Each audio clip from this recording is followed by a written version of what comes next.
A'udzubillahi minasyaitonirrajim. Bismillahirrahmanirrahim. Banyak pengamat yang menyatakan bahwa heran atas kekalahan Dagolos. Sebenarnya kami sendiri juga heran kenapa Dagolos kalah melawan Muller. Namun perlu digarisbawahi, keheranan kami dengan apa yang disampaikan banyak pengamat itu beda. Esensi dari apa yang ada perlu kami jelaskan bahwa perumpamaan Dagolos melawan Muller itu hampir bisa kita analogikan sekutu bergabung dengan Rusia melawan KKB. Jadi Dagolos itu sekutu gabung sama Rusia, sedangkan Muller itu KKB. Terus kenapa kok Dagolos bisa kalah melawan Muller? Terus apa maksudnya analogi itu? Jadi gini, Dagolos itu terdiri dari 4 pihak atau 4 kelompok. Jadi 3-4. Pertama, terminal Dago. Kedua, kantor pos.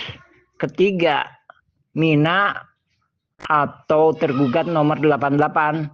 Keempat, ini kelompok yang kuat itu tadi, yang kami analogikan sebagai seolah-olah sekutu gabung sama Rusia. Kenapa kami bisa menilai gitu? Sepak terjangnya di belakangnya itu ada Iwan Suryadi, PT Komisaris PT Batu Nunggal. Nah, itu sebelumnya ikut serta terlibat.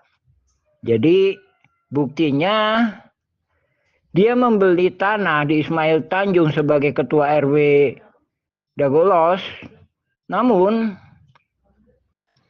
sertifikat atas nama penjual bukan pembeli. Terus dia membeli tanah ke Didi Koswara. Setelah dibuatkan AJB, sertifikat terbit atas nama penjual bukan pembeli, yaitu Iwan Suryadi. Nah, itu kekuatannya. Ada Bob Nainggolan ketika itu, ya otomatis itu kan sekutunya. Jadi intinya banyak tim pengacara di Dagolos itu, bahkan juga berani ngelawan The Match, Gita Wirjawan, ya itu kekuatannya. Dan lagi didukung oleh oknum warga, oknum tokoh agama, oknum tokoh masyarakat, dan oknum aparatur negara. Nah, itu kita umpamakan kelompok yang keempat ini tadi ibaratkan Rusia gabung dengan sekutu. Jadi Muller itu ibaratkan KKB, nggak ada apa-apanya. Tapi kenapa kok bisa Muller memenangkan? Nah, ini kita evaluasi lagi. Masalah pendataan. Diduga kuat yang melakukan pendataan itu bukan penggugat, tapi oknum tergugat kelompok keempat ini tadi. Contohnya, misalkan tergugat nomor 69 atas nama Udin S, tergugat 99 Udin S, tergugat 232 Cepi, tergugat 233 Cepi, tergugat 301 Udin S. Nah, ini semuanya Udin Sudenta. Cepi itu anaknya Udin Sudenta. Pertama, objeknya kami jelaskan ya. Sekarang dipakai sama Yani. Terus 99 itu objeknya kurang lebih tambal ban, itu di pagar terminal. Terus 232 itu dipakai sama ya anaknya Cepi, padahal anaknya Udin Sudinta ya di Cepi. 233 itu dipakai atau dioperkan ke Pak Dirman. Terus 301 itu digunakan warung kopi di Terminal Dago. Pertanyaannya, dari mana penggugat Muller CS tahu? Nah, dari sini inilah oknum tergugat lah yang membantu kekuatan penggugat. Itu lain daripada itu. Nah, itu dari segi sekutu, dari segi pembelaan pun tergugat itu paham riwayat tanah, tapi dibolak-balikan itu. Jadi pribumi masyarakat adat itu diabaikan. Jadi dia tahu mana pribumi, mana masyarakat adat. Tapi dikatakan Didi Koswara itu kelahiran Subang. Dan ini memang diskenariokan sebagai masyarakat adat tuan tanah. Itu. Terus masalah kesepakatan dengan Yayasan EMA. Yayasan EMA dikatakan dalam sidang tahun 67 atau 68. Padahal silakan cek online berkas Pemkot Kota Bandung bahwa itu tahun 1973. Itu pun isinya bertolak belakang. Jadi silakan cek. Jadi ini sebenarnya kalau jujur-jujuran itu tadi ibarat kelompok yang keempat tergugat yang kelompok terbesar ini itu analoginya itu kayak krusial gabung dengan sekutu, sedangkan penggugat Muller PT Dago Intigraha itu ibaratkan KKB, ya jelas menang Dago los. Tapi kenapa kok kalah? Ya sepak bola gajah. Jadi motifnya itu supaya pihak luar lah yang menggusur gitu. Kalau pihak dalam yang menggusur kan ntar jadi masalah lagi. Nah, ini mohon pemerintah itu dibongkar ini habis-habisan. Ini bukan gugatan, tapi kolusi mafia tanah saling gugat. Jadi jauh-jauhnya itu sebelumnya udah dikondisikan gitu. Jadi ini harus dibongkar ini teh. Kini atau nanti kita harus berjuang. Nah ini kami masyarakat Kampung Cirapuan banyak yang nggak digugat. Itu juga dirugikan. Ya alhamdulillah. Assalamualaikum warahmatullahi wabarakatuh. Jadi kita itu bingung. Diajak gabung gimana? Disuruh ngebantu gimana? Dia aja orang kuat, pihak yang kuat, ngelawan pihak yang ecek-ecek gitu kalah. Berarti sandiwara. Nah, dari situ kita banyak dituding atau kelompok kita dituding provokator. Provokator gimana? Nggak masuk akal kalau kita dituding provokator. Dari 2007 itu juga kita ngingetin. Sebelumnya juga kita ngingetin masalah batas tanah itu. Kepada Lurah Dago 2007 juga kita ngingetin. Terus 2012 itu kita juga ngingetin Iwan Surjadi, baik itu tim Dago Los, Sep Makmun. Nah, Terus kita juga ngingetin pihak-pihak lainnya. Tanggal 3 Maret 2004 kita ngingetin Blura. Terus sebelumnya kita ke Polda Jabar 26 Oktober 2024 kita juga ngingetin. Terus ke DPR, ke gubernur kita juga ngingetin, ngirim surat itu ngingetin. Jadi nggak masuk akal kita dituding provokator. Nggak ada provokator itu ngingetin banyak pihak. Biasanya provokator itu sepihak dengan suatu kelompok. Kita enggak, semuanya diingetin. Semuanya juga dijelasin duduk perkaranya kayak gimana. Ini tuh gini loh, ini loh gini loh. Ke BPN pusat juga kita datangin, kita ngingetin. Ke DPR pusat juga kita datangin, kita ngingetin, ini loh, gini loh duduk permasalahannya.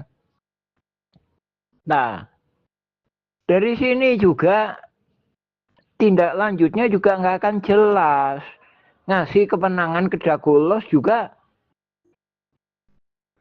nggak jelas, nggak jelasnya gimana. Ini tanah siapa, pengelolanya gimana. Sekarang lapangan bola, kalau didukung ya sekarang menjadi tempat sampah terus. Jadi banyak kaki tangannya di lapangan bola. Nah ini juga di makam. Warga-warga nggak bisa jalan. Terus termasuknya ke masjid nggak akan bisa jalan. Kenapa? Semuanya dikuasai oleh jaringan kaki tangan ini. Nah dari situ. Jadi ini harus dibalikin ke riwayat yang benar. Jadi kita nggak ngingetin semua pihak. Jadi nggak masuk akal kalau kita atau kelompok kita dituding sebagai provokator, itu nggak masuk akal. Provokator itu biasanya itu pada satu pihak, nuding pihak yang ini. Sementara kita enggak, ini diingetin, itu diingetin, ini diingetin. Bahkan ke warga Dagolos, tokoh masyarakat Dagolos juga udah diingetin 2007 ini kasus pidana, udah diingetin. Gitu. Juga diingetin, suruh pihak-pihak yang ini klarifikasi. Gimana? Tapi nggak mau, malah ngelanjutin. Gitu. Nah, ke koordinator Dagolos kemarin juga udah ngingetin waktu pertemuan sama Bu Lurah, ngingetin. Ini ada Bu Raminten gimana? Malahan kita ini udah dibaca belum berita acara putusan pengadilan negeri Bandung yang lengkap? Bukan ringkasan. Kalau ringkasan mah nggak akan jelas. Jadi kalau udah pengadilan tinggi itu nggak jelas, harus putusan, harus pelajari dulu putusan pengadilan negeri Bandung tahun 2016 itu putusannya keluarnya kan 2017. Baca yang lengkapnya, bukan yang ringkasannya. Ringkasannya mah nggak jelas. Kalau ringkasannya mah pihak-pihak siapanya aja itu nggak jelas. Berita acaranya gimana nggak jelas. Bu Raminten kayak gimana itu nggak ada. Tapi kalau yang lengkapnya ada. Itu ketahuan bahwa ini nggak mungkin. Itu nggak mungkin gugatan. Yang memungkinkan itu kolusi mafia tanah saling gugat. Gitu. Jadi kita dituding provokator. Sekali lagi, mana mungkin ada provokator ini diingetin, menteri diingetin, menteri HAM diingetin, Kemenhankam diingetin, menteri BPN diingetin. Bahkan warga-warga, ulama, kita berbeda pendapat dengan ulama. Ulama yang mana? Kita nggak ada perbedaan pendapat dengan ulama yang dulu. Ulama yang dulu menyatakan tanah masjid ini, tanah Pak Bagio. Kita juga menyatakan demikian. Sebagaimana amanah Pak Slamet. Kita hanya melaporkan pemerintah bahwa ini tanahnya gini loh, ini tanahnya gini loh, ini tanahnya ini loh, batasnya ini loh. Kita hanya melaporkan apa yang kita ketahui. Sedangkan kalau ada perbedaan ini, silakan laporkan gitu. Bahkan kita juga nggak berani. Oh ini haknya ini, enggak. Malahan kita lebih dulu melaporkan. Hampir kata seolah-olah nemu uang. Kita ambil, enggak. Jadi kita laporkan dulu keputusannya kayak gimana. Gitu. Sementara ini banyak oknum-oknum itu deh di mana-mana. Makanya kita lapor ke pusat. Gitu. Jadi kalau kita dituding provokator ini nggak masuk akal. Nggak ada provokator itu ngingetin pihak ini diingetin, pihak itu diingetin, pihak ini diingetin. Itu Joko Setiadi koordinator yang kemarin juga diingetin. Pak Zainal Abidin itu yang kemarin juga diingetin. Kita juga pernah ngingetin itu. Saudara Angga juga pernah diingetin sama kita. Diingetin. Juga udah dijelasin. Leluhur Dago Los itu sebenarnya si Jana. Nah, dia nggak paham. Sebenarnya sama. Si Jana itu saudaranya Abed. Tergugat nomor 274. Nah itu sama sebenarnya. Kalau benar-benar paham harusnya paham. Terus tahu gitu, kenapa ya gabung aja sekalian, gabung gimana? Ya nggak bisa. Masa yang salah kok diajak bersama? Ya tapi kan dia kan kuat, gabung aja. Ya nggak bisa. Ya, kalau nggak mau gabung ntar kan di ini. Ya nggak bisa dan nggak mau. Insya Allah mah ini Kampung Cirapuhan, tanah Cirapuhan. Ini jadi kuburan buat mafia-mafia tanah itu. Nah, ini mah kayak Afghanistan. Sekutu di Afghanistan, jadi kuburannya. Uni Soviet di Afghanistan, jadi kuburannya. Nah, juga hanya mafia tanah. Coba-coba. Kini atau nanti, ini jadi kuburan buat mafia tanah. Jadi artinya bisa jadi dia cepat-cepat dikubur di sini ya silakan. Tapi ya bisa jadi nggak dikubur di sini tapi nggak beraksi lagi di sini. Itu artinya. Jadi kini atau nanti mafia tanah itu kalah di Kampung Cirapuan ini.